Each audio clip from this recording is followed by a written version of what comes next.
Oh, good trick. Up we go. So, the Christ awakened in us runs this church, not the Christ awkward in us. This quote I like today from Khalil Gibran. I love you when you bow in your mosque, kneel in your temple, pray in your church. For you and I are sons of one religion, and it is the Spirit. God is not absent in any of the places we choose to worship, except at home alone. Come to the church. That's my point now. So, yeah, sorry. Let it go, Shawn. It doesn't, nobody laughs, it's not funny. I've taught people that. You don't have to tell people when to laugh. No, you don't. If nobody laughed, it wasn't funny. Moving on. Christ is the perfect idea of God. Hence, Christ is the Son of God, not Jesus.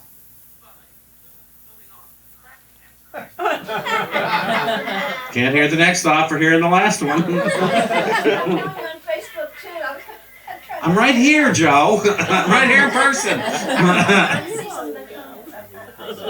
Yeah. That'd be good. Security.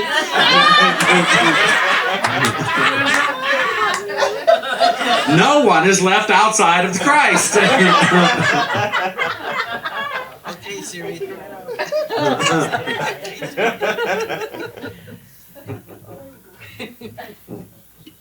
Maybe one is. So, I thought about our church for a long time, about almost 20 years now. You know, next year's going to be 20 years since I came here.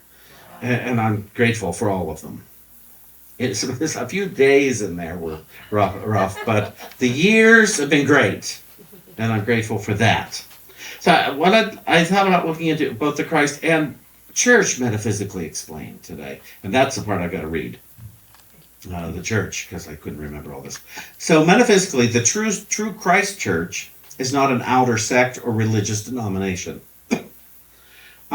First of all, it is an aggregation of spiritual ideas and individual consciousness. To establish the church, or the ecclesia, I don't use that word a lot. I should start using that. All it means is believers.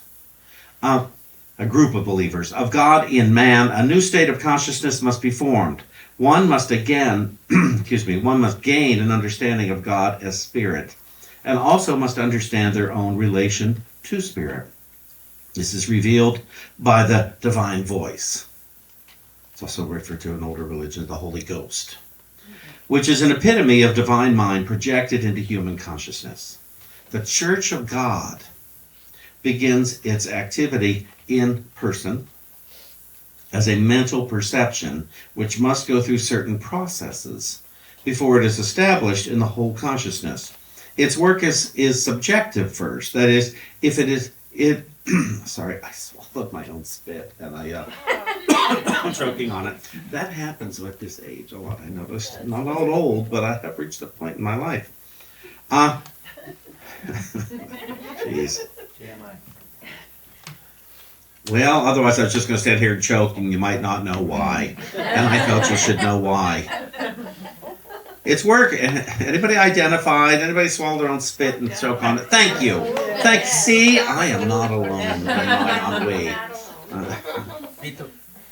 Work is subjective first. That is, it is a silent interior planting of spiritual ideas which do not make themselves manifest at once, but work like leaven and in time transform the individual. Now, I don't know if all that made sense or it was just too many words to really take in. By all means, go back and watch the video because it's a worthwhile thing to grasp. In its outer sense, the Church of Christ consists of all persons in whom the consciousness of truth has become firmly established. Whether or not they belong to a denominational church makes no difference. They comprise the great familyhood which Jesus Christ established in spirit. Too many have read the Bible in the letter instead of the spirit. And their different interpretations of the scriptures, together with their adherence to forms and creeds, are the cause of the varying sects or churches of today.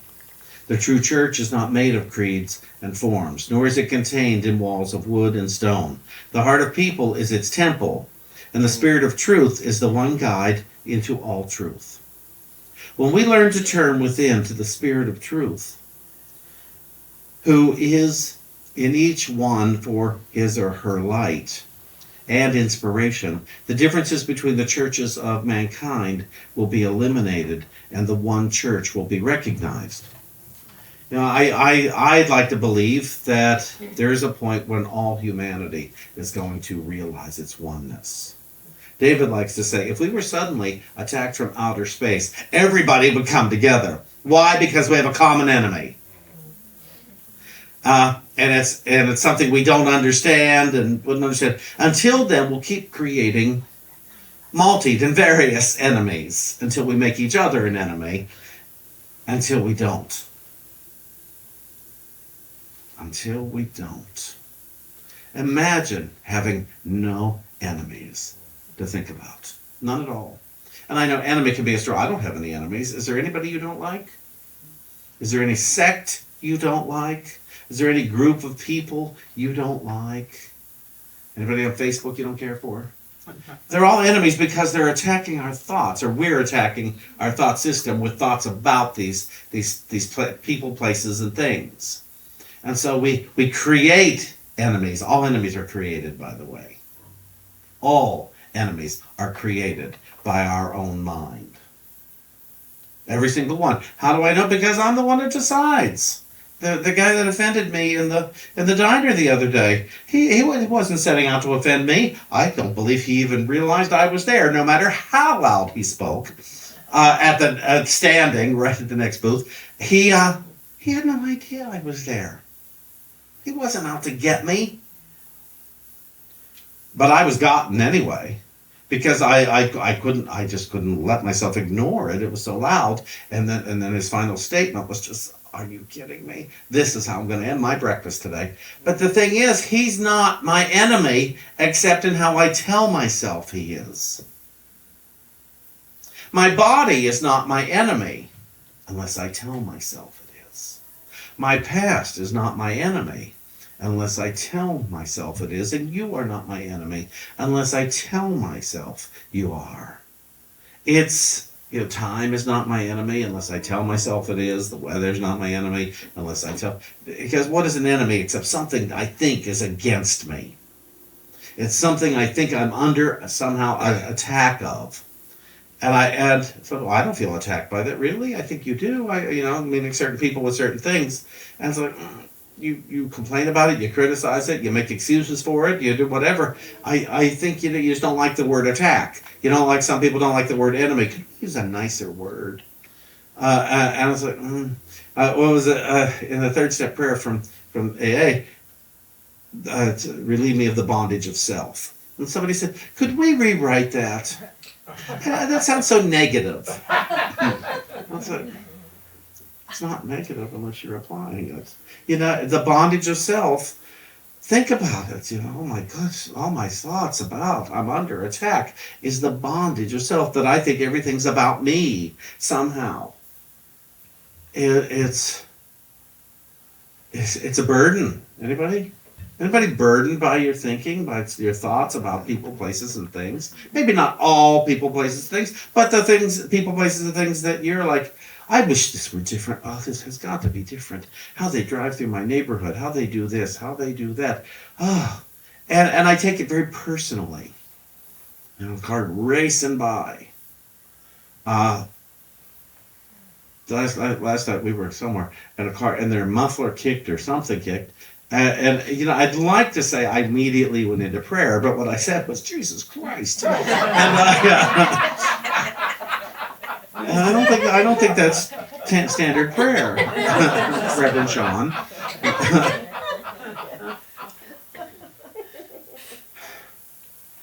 And so, with the awakened Christ running this church, it certainly doesn't mean these walls. It means us. The awakened Christ in us runs this church. And our church thrives at the level of the awakened Christ that we accept. that we invite into our consciousness.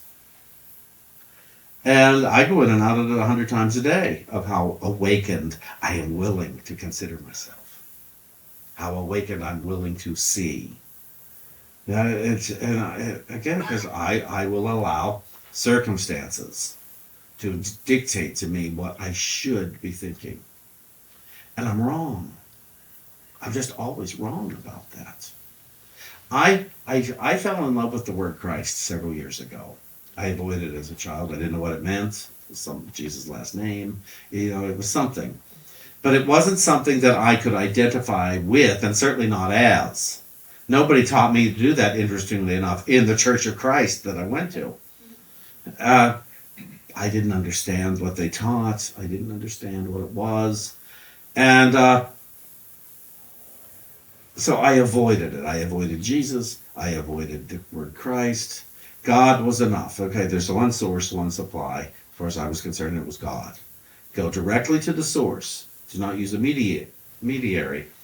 And then in unity, people started talking about the Christ.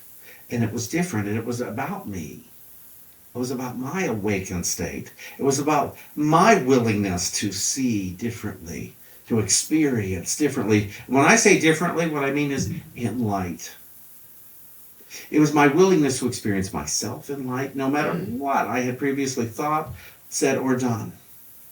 And it was my beginnings to being able to see you guys in light, no matter what I perceived you had thought, said, or done. And it was my way to see the ceiling and the floor in light. And when I say in light, what I mean is in truth. In that aspect of everyone and everything that has no opposite. That became of the utmost importance to me, because that is what was going to set me free. So I began to affirm the Christ in me is awake now. That's how I started my meditations, and that's how I began to have healings, by affirming the Christ in me is awake now. Kenneth just sang one of my favorite songs, What If I Believed Christ in Me? What would it be like if I actually believed it? And so I used to do that with a lot of the spirituality. I was taught at U-nity, and I studied, and I'd heard, and I thought, what if I believed this stuff? How do I think my life would be different if I believed it? And do I think my life would be better if I believed it? And the answer was always yes, of course. What if oh my gosh, I could start to love people instead of being afraid of them. I could walk down the street and see people that used to scare me and not be frightened. And I'm talking about strangers. I could go into work and not be afraid of making a mistake. I could go into work and not be afraid of disappointing everybody there with this. I could possibly get into a relationship or a friendship. Well, they're both relationships, aren't they? A romantic relationship, hopefully, is also a friendship. And not live every day in terror that I'm going to disappoint them and they will leave me. Or worse, they will throw me away. If I believed in the Christ in me, I wouldn't throw other people away either. I wouldn't be the one tossing people out as worthless. I wanted all of that. So what if I believed Christ in me? What if I believed love in me? What if I believed that there is light in me and it is available for me to flip the switch and see? Oh, the relief. I could feel the bondage of who I thought I was just falling away as I did that. And over the years, some days that bondage is strong. And other days, it's like, whoosh, come on in, people. What do you have to say? I'm not afraid of you. You don't scare me today. And I can look in the mirror and say, you don't scare me today, Shawn. To do that, a couple of things I want to read from this book, the Holy Spirit's interpretation of the New Testament. By the way, we're still waiting for a couple of copies of these to come in, but I did get 2 Bibles for those of you who want to race over there and get them. The George Lamsa Bible. I got 2 copies in this week. By all means, just tell Diane she'll ring you up over there. So, this comes from Luke chapter 9, verse 18, and it says, "You are the Christ, because the Christ of God is within you, and it is Christ that is your true self. This is the health within." You hear that? You want to experience health? Allow the Christ in you to be awakened now. This is the light that shines its healing rays throughout your mind, shining away all sickness in every form. Peace be with you, my friend, for you are the Blessed One. Put your faith with me, focused upon your reality. It is this reality we seek to remember. We seek to remember the reality of health. Imagine that. Mental, spiritual, physical health. Health in every aspect. Through the Christ awakened in me, I can experience spiritual health. I can experience mental health. I can experience physical health. I can experience relations health. I can experience financial health. I can experience health in all its many forms, because I will remember health. See, it's not a matter that health is absent sometimes. It's that I've forgotten it in favor of resentments, in favor of confusion. Now, who would want to be in favor of confusion? Oh my goodness. I've stayed confused about a lot of things in life to avoid the healing, to avoid the communication, to avoid. So I know, but let me read it again because it's worthwhile. You are the Christ because the Christ of God is within you, and it is Christ that is your true self. Not Jesus, it is Christ that is your true self. And this is the health within. This is the light that shines its healing rays throughout your mind, shining away all sickness in every form. And so then back here in 1 John chapter 2, it says, "My dear child, look within and see that you have not sinned. Look within and see that you have taken the sins of the world upon your breast and held them there. And then realize what Jesus did. He released the sins of the world as illusion, accepted the face of Christ, and returned himself to the awareness of God. We know that we have come to know Christ as we practice the teachings of Christ.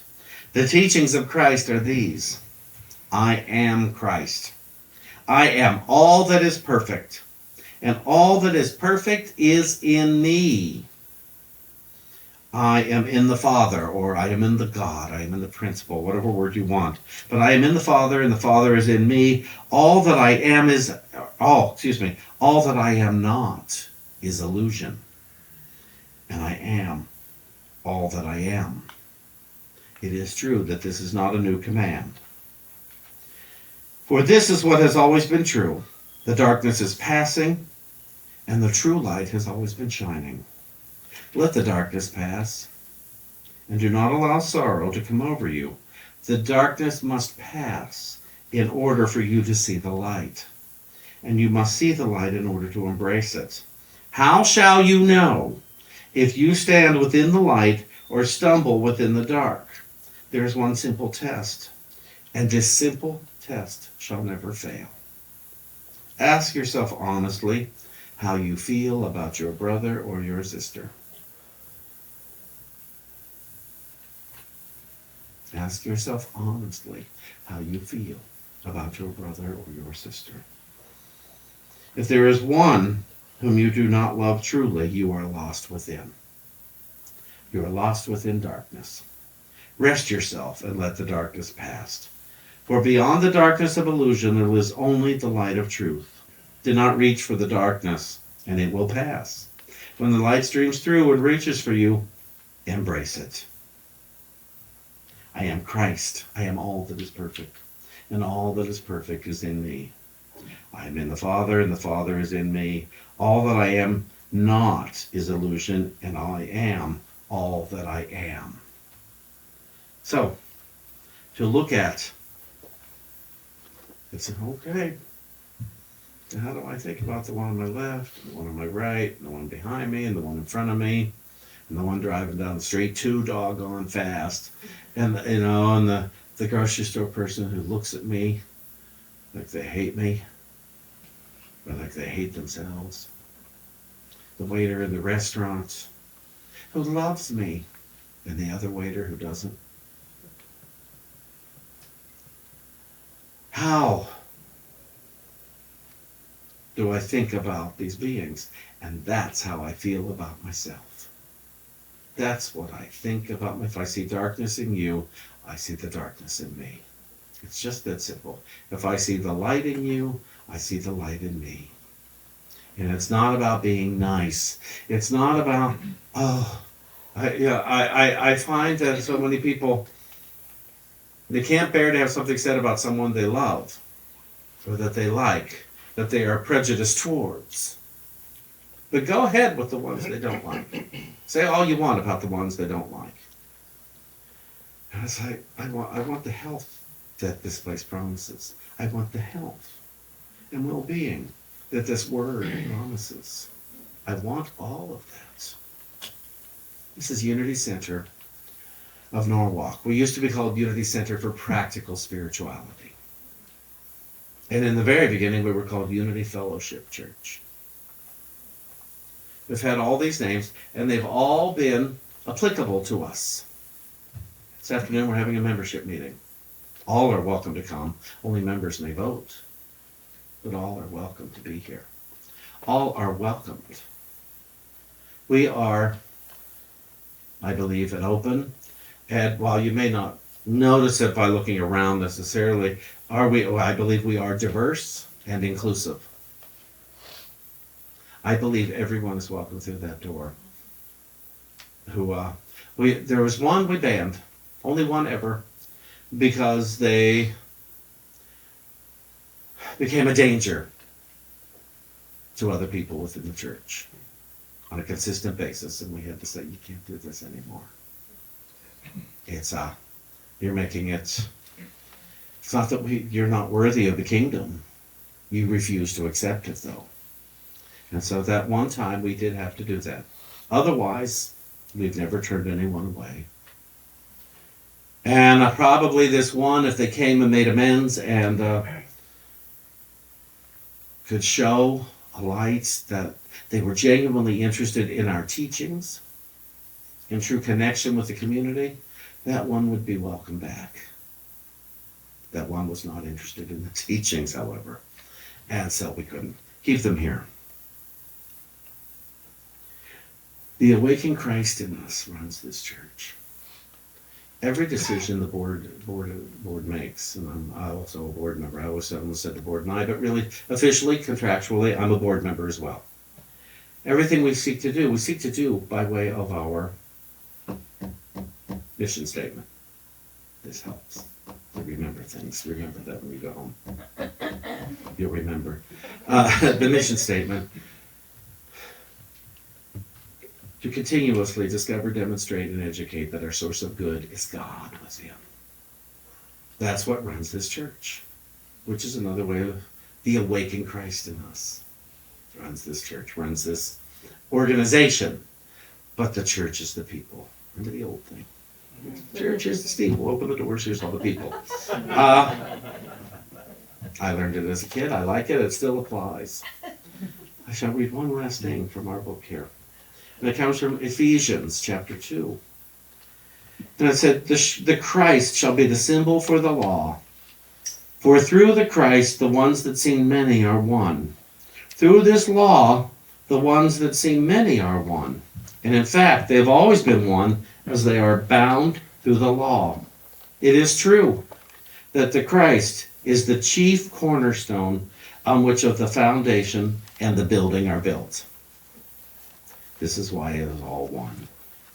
Or this is why all is one. It is because it is through no other process that which is built can be built. Call it an agreement, but it is not an agreement. It is the law of the nature of truth. But from your perspective, it seems like an agreement that is bound to the law of love. This is the agreement, which is also the law. All that you are through creation. All that you be through creation also. In this way, in this way, thought is alive and serves as your creative force through your brothers and your sisters, who serve as you serve them.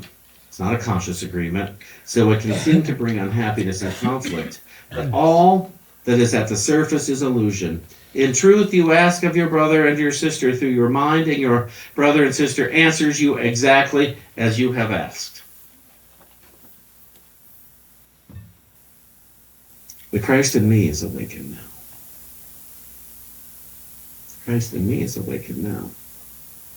Now, what if I believed that? What if I believed that through your day and the days to come? Affirm that for yourself. The Christ in me is awakened now. Do I believe it? Do I believe it? What if I did believe it? What would life look like if I believed? What is the Christ but the light? The light in me is awakened now. What if I believed? Would my life be as wonderful as I imagined it? Would I be as free as I have imagined? Or is it even better than I have imagined? I'm glad to be a member of a community where we are even willing to contemplate a new way to look at the Christ, a true way to look at the Christ awakened in us, and see what good we can do and what good we can realize we are. Thank you.